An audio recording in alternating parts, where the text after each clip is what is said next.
My name is Brian Stack, and as President of the Ireland-US Council, it's a great pleasure to welcome each and every one of you here today to this special annual St. Patrick's Lunch meeting of the Ireland-US Council, which also happens to be the concluding event in a business summit gathering which our Council has organised in conjunction with IBEC, the prestigious employers' representative organisation in Ireland. The Business Summit opened last night and continued with two important sessions this morning. I believe that staging this gathering represents an important contribution to building understanding and communications between business leaders and policymakers on both sides of the Atlantic. We hope that the strong economic relationships between Ireland and the United States in these challenging times of change will have been fortified as a result. At the outset, I want to say that the Ireland-US Council is grateful to the board and the leadership of IBEC for its partnership with us in this landmark initiative.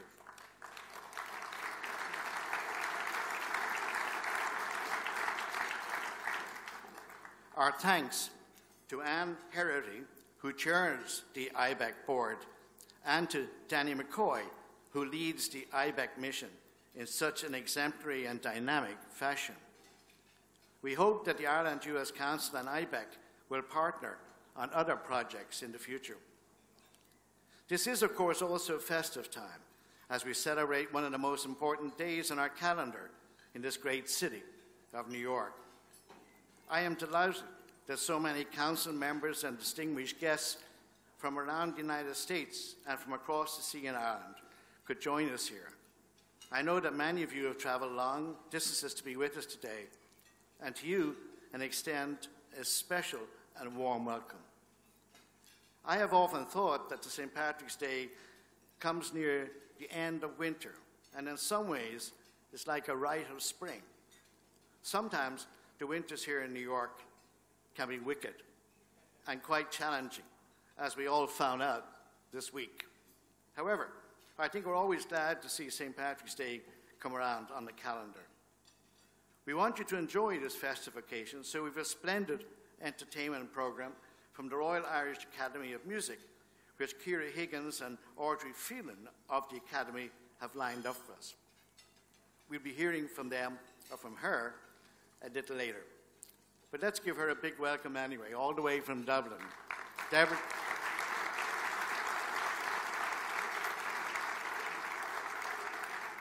We also have a great gift bag for you, which you can get as you leave, with all sorts of goodies. This year, we've added a very special offer from Aer Lingus. You will not believe the deal in business class that they've offered, and the details are in the bag, so make sure you get the bag as you leave. Our usual plan today is to keep the podium proceedings to a minimum. So right now, I'd like to take a couple of minutes before your lunch just to mention a few items. As always, we are delighted to welcome Ireland's Consul General here in New York. She's a great friend of this council and a great friend of many of you in this room. Say a big hi to the great Barbara Jones, who is with us.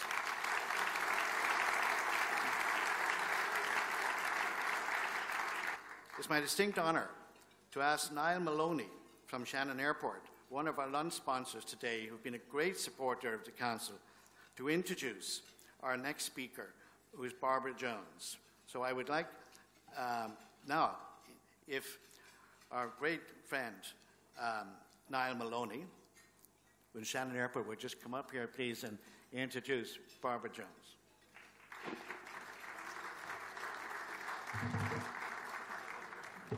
Good afternoon to you. My name is Niall Maloney. I'm the Operations Director for Shannon Airport. For those who mightn't have heard, Shannon Airport, we're a small regional airport, but if I was a boxer, we're a heavyweight. You know, we are the transatlantic airport for the west of Ireland. There's not many airports that can say they've had 70 years of continuous services. In 2016, we celebrated 70 years of continuous transatlantic services from Shannon, the west coast of Ireland, to the east coast of the United States. With our business partners, United, and I see Patty Cunningham and our United team there, with our Chicago and Newark services, We were business partners with Aer Lingus, Delta and American Airlines. And we're very pleased that in July of this year, we will have Norwegian Airlines servicing Stewart Airport, just up the road here, and Providence in Boston. You know, if you're a small airport, there are key things. This was an economic summit today, and it was about, for us as a small regional airport to survive, we live on three things. One is innovation. We do things a bit differently in Shannon. We were the first airport in the world to ever have duty-free in 1947. We were the first airport in the world ever to have an industrial estate linked to the airport. But we're also into innovation now. US pre-clearance. We're the first airport in Europe to ever have pre-inspection in 1986. We had pre-clearance in 2009. And these make the little things that make the difference. Unfortunately, I had to come through Heathrow last night. I spent 2.5 hours queuing in New York to get through CBP. In Shannon, that takes me 5 minutes. So if there ever was a bigger marketing tool to use, US pre-clearance is absolutely the way to go. The other is customer service. If you're a small airport, it's all about giving that unique customer care. For those who might know me, I'm a West of Ireland man, a very parochial man. And in Ireland, what we need is balanced regional development. And for Shannon, Clare, Limerick, and all the other counties along the west coast of Ireland, I would ask on the Irish government to make sure that we have balanced regional development, to make sure you, Americans, tourists that want to get into Ireland, want to get to the Wild Atlantic Way, can fly into Shannon. So my message to you is, first of all, thank you indeed for allowing us the opportunity to support today's event. Do fly Shannon in 2017. You have many carriers to choose from, particularly from the New York region. And what I would say is, Honna La Neve Pádraig Amárach. So happy St. Patrick's Day to you all tomorrow. Hope you all enjoy the parade. I'm actually going my first parade tomorrow, so I hope to enjoy it. As you may be aware, the programme has slightly changed. Unfortunately, Minister Mary Mitchell O'Connor is unavailable today, but our loss has been our gain. I'd like to introduce Barbara Jones, the Irish Consul General in New York, to say a few words. Thank you very much indeed. Thank you very much, Niall. He's taller than I am, hence the adjustment of the microphone. What has happened here in the last day and a half is a major breakthrough for all of us who believe in the importance for Ireland and for the United States of understanding. And I suppose as a diplomat, you eventually have to get it down to tweet length these days of what is the purpose of diplomacy. And you get it down to something like, we're in the business of relationships and sharing insight. So the idea that in these challenging times that we have leadership in our community in Dublin and on the island of Ireland and in the network of leadership of the Ireland-US Council that has gathered at this challenging time for understanding and relationship and insight to take time for the private conversation is very, very important. I do, as I reflect with great nostalgia, that this will be my last such opportunity to address this gathering, because I'm going home to Ireland I'm going somewhere in the middle of the year when I am advised what my next assignment is. But I do think that at this moment in time, those conversations that have begun here in the Metropolitan Club are a very good counterbalance to the fact that while we gather frequently as a community and as a transatlantic economic community, we don't really often get much time to talk to each other beyond maybe the great table we're seated at or the cocktail reception party on the way in, because we all lead very busy lives. So bravo to the Chamber and to IBEC, or to the Council and to IBEC, for bringing that time, forcing us all to sit down and say, heck, this is a challenging time. And that leadership is really what I wanted to salute here today, and particularly to thank the people who made that possible, which is Anne and Danny, which is Brian and David and the team and the council. And Dennis, I know you were hugely instrumental in your network in bringing us all together with great leadership from this community. Because if we don't take the time to invest in understanding when understanding is most challenged, we just make sure that we will end up with lack of clarity and confusion, and the worst thing of all, misunderstanding in relationships. So thank you for that. It's very, very important. And that's why I know when Minister Mitchell O'Connor called me, that was the message she wanted. This is important. Let's keep the conversation going. The second thing I want to say is that the leadership of the Council and IBEC would not have been possible without the support of the sponsors. And sponsorship is something that, as Brian said, you know, it really is something we think it's the thing that's said before you get your lovely main course in elegant gatherings like this. But if you look around the room, I'm seeing AIB, I'm seeing Aer Lingus, I'm seeing IDA, I'm seeing Shannon, and I am saying to myself, without their support, this would not have been possible.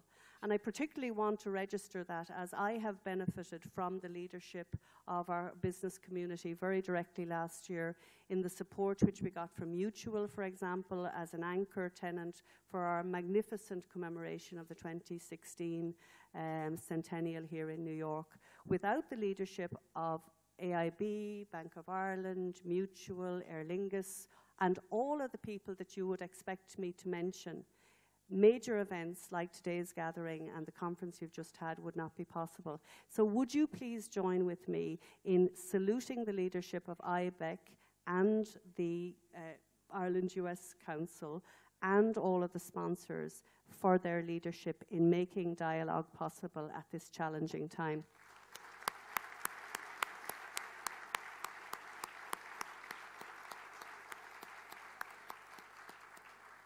So it's not my place, as Mary Robinson once said, to delay your human right to food and crack on the eve of St. Patrick's Day. But I just have two reflections. Isn't it the most wonderful thing in the world to have a national saint who, in his own leadership, forgave the Irish for turning him into a slave and went back to Ireland and gave the Irish people and us, the descendants of those great ancestors of ours, the greatest gift that you can have, the gift of faith and values.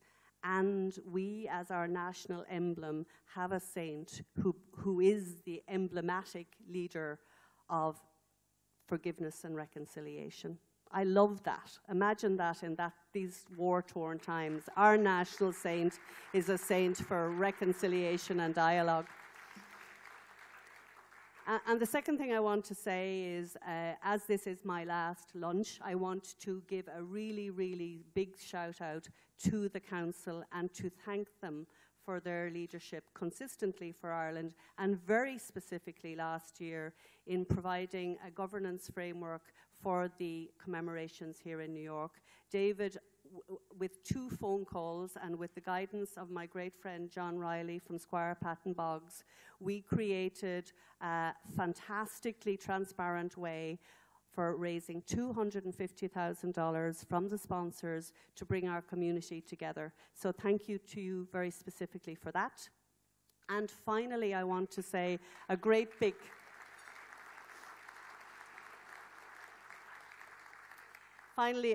shout out for public officials. The public officials in the room here today, I want to thank you for your friendship and support. And can I specifically mention our friends from Philadelphia? Because in Harrisburg and in the Commonwealth of Pennsylvania, they're presiding over the best kept story in Ireland-US economic relations, as over 14,000 jobs in the Commonwealth of Pennsylvania are coming from the 240 Irish firms who are now investing down there. And I want to salute them for being here today with us, because this is a gathering of all the friends of Ireland. Thanks very much, ladies and gentlemen. Have a great St. Patrick's Day. Thank you, everyone. I just want to say a few words and introduce the entertainment. My name is Mike Gibbons.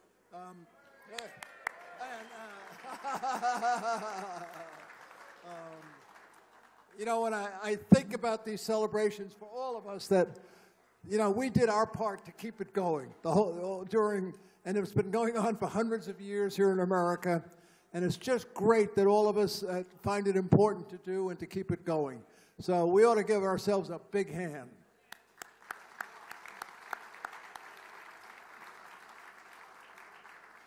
I have to say, up Mayo. I've met so many Mayo people here. Up Mayo. God help us.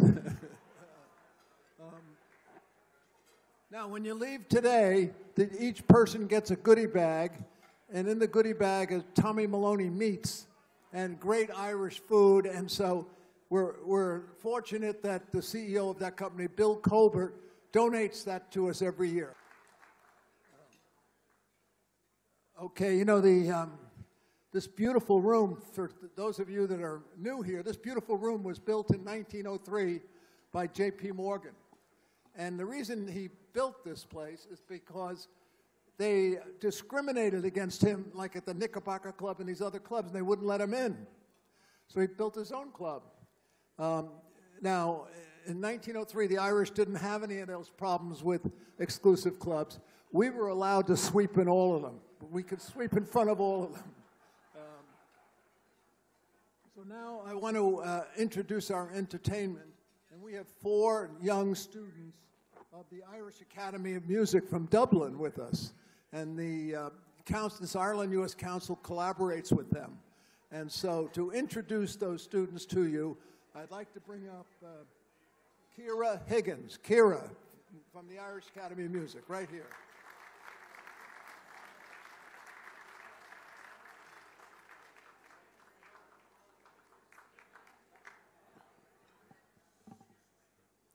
I'm always glad when I make it up the stairs of a podium because I live my life thinking I'm going to have a Jennifer Lawrence moment at the Oscars. So I'm here, I'm safe. Thank you very much, Mike. Don't leave that jacket anywhere because it might come home on our Aer Lingus flight with us to Dublin tonight. It's so great. Ladies and gentlemen, Consul General, we are so excited to be here today to perform, yet again, for the Ireland US Council. We have a very long-standing history with the Council. We first met David in 2011, and since then we've been coming at quite a pace to the United States. We play here regularly and also in Dublin, and we've also had the great joy of collaborating with the Juilliard School and also performing on the stages of the Weil and Zankel Halls in Carnegie Hall. Tuesday night was not to be. We were due to play in the extraordinary American Irish Historical Society, and sadly Storm Stella put an end to that. But we're very, very excited that Chris Cale has invited us back to give that program once again in the fall, and you will hear some wonderful snippets of same, a little bit more about that in a few minutes, from our wonderful musicians standing behind me. The wonderful thing about coming to New York City, from my point of view, is actually being involved in a melting pot of people. It's just the most extraordinary and exciting city. And I'm really, really glad to say that I really do believe that Ireland is beginning to learn an awful lot from the United States and that melting pot. Melting pot of people is extremely important when it comes to music. And behind me we have, representing the Academy, musicians from the United States, Lithuania and Ireland. The Academy has become a much, much better place because of the international students that have come to study with us, and particularly those that have come from the United States. We held our first auditions for the United States on Monday last, and I'm delighted to say that we can announce our first American scholar, courtesy of Martin Keating. Martin.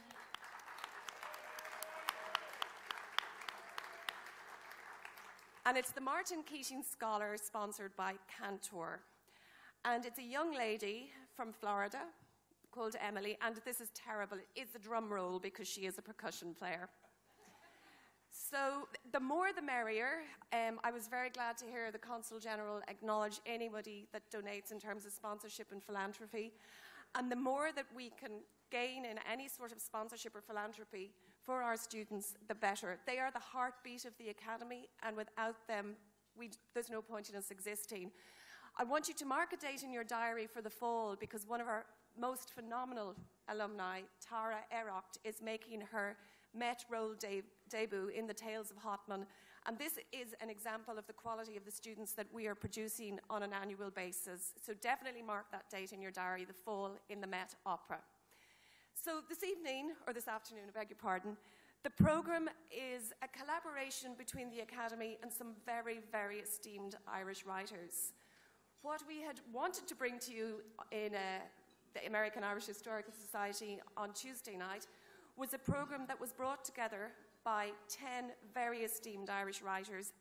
We asked them to nominate their favourite pieces of music, and today you're going to hear 4 of those pieces of music, as nominated by Colin McCann, Paul Muldoon, Roddy Doyle, and another Academy alumnus, Joe O'Connor. We'll start with Carrickfergus, that was nominated by Colin McCann. Then we'll go on to Raglan Road, as nominated by Paul Muldoon. Then we will have the beautiful Carolyn's Farewell, nominated by Joe. And we will finish with the Madamina aria from Don Giovanni. I'd like to welcome to the platform 4 people that are much more interesting to listen to than me. We have Alex Bernstein, who is a San Francisco-born pianist who has already international competitions to lay claim to, including a second prize in the Dublin International Competition. We've Gabrielle Dikjute from Lithuania, our beautiful cellist. Claire Austin, who is Irish, our violinist, but is also holds an American passport, as her mother is American. And finally, the wonderful bass, Robert McAllister. So please enjoy the music, and thank you so much once again for all your support.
But the sea is wide,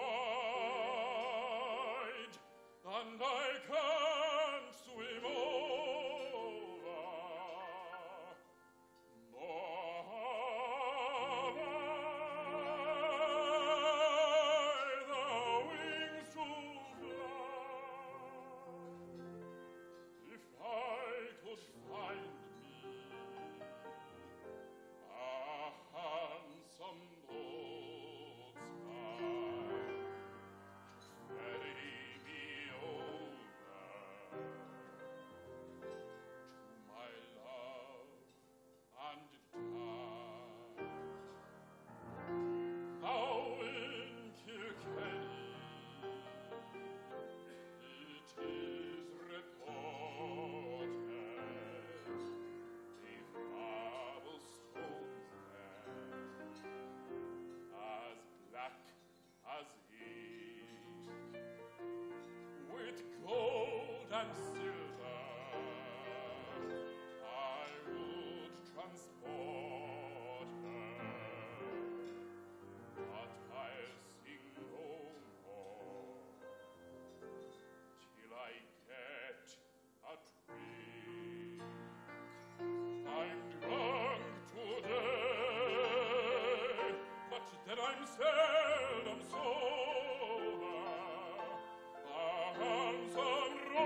vita. Il catalogo è questo, delle belle che a voi d'avrò mio, un catalogo è che ho fatto io. Osservate, leggete con me, osservate, leggete con me. In Italia 640, in Almagna 231, 100 in Francia, in Turchia 91, ma in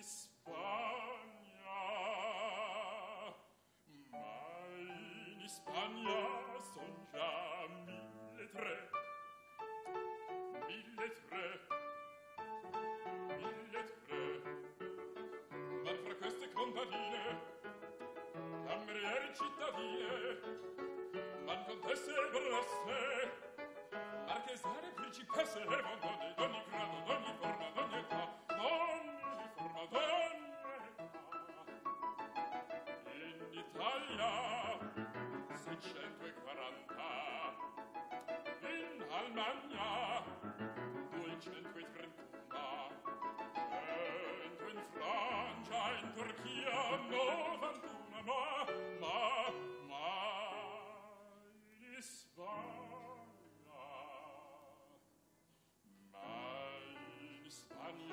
son già 1.300, 1.300. Ma fra queste contadine, camerieri, cittadine, van contesse, baronesse, marchesane, principesse, e mondoni d'ogni grado, d'ogni forma, d'ogni età, d'ogni forma, d'ogni età, d'ogni forma, d'ogni età.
Predominante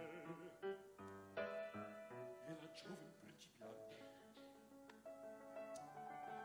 non si picca se si arricca, se si abbrutta, se si abbella, se si arricca, abbrutta, se si abbella, purché porti la gonnella. Voi sapete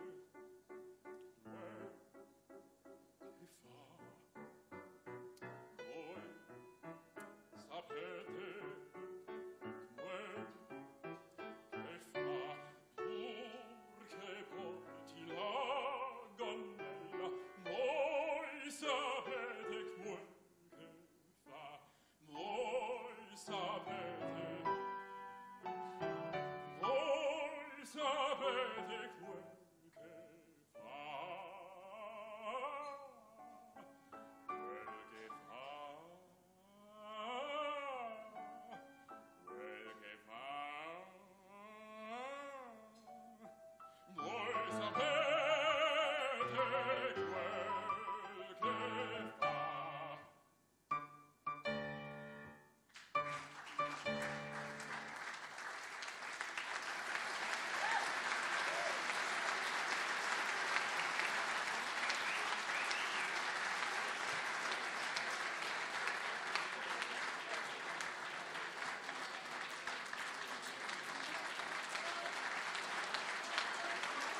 Thank you very much.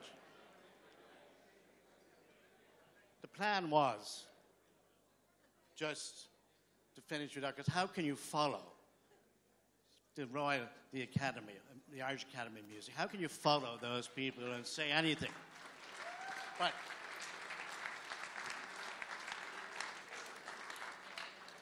what has changed is that it's only sinking in now.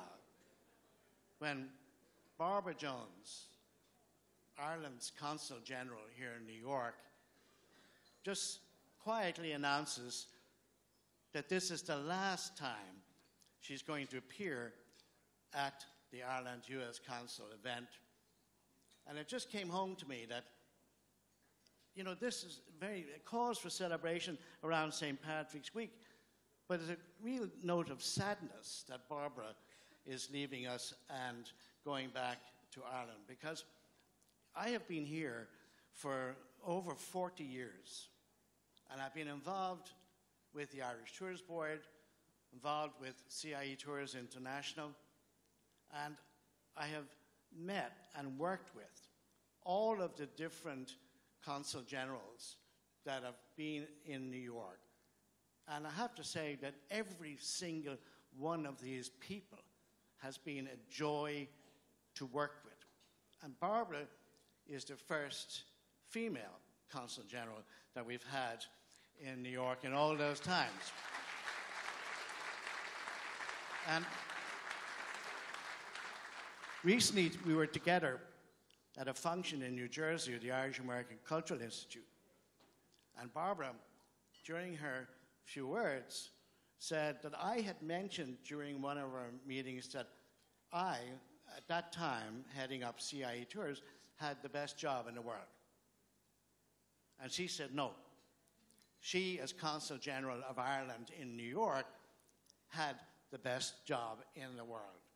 And let me tell you, she's one of the hardest working people. To think you do a regular job during the day, and at least 6 nights out of 7, you're attending functions, you're meeting people, you have to speak after dinner or before dinner, and it is just an incredibly demanding job, and you're on show all the time, and Barbara has done it with incredible professionalism. And I want to tell you, we are going to miss you sorely. So thank you very much, Barbara.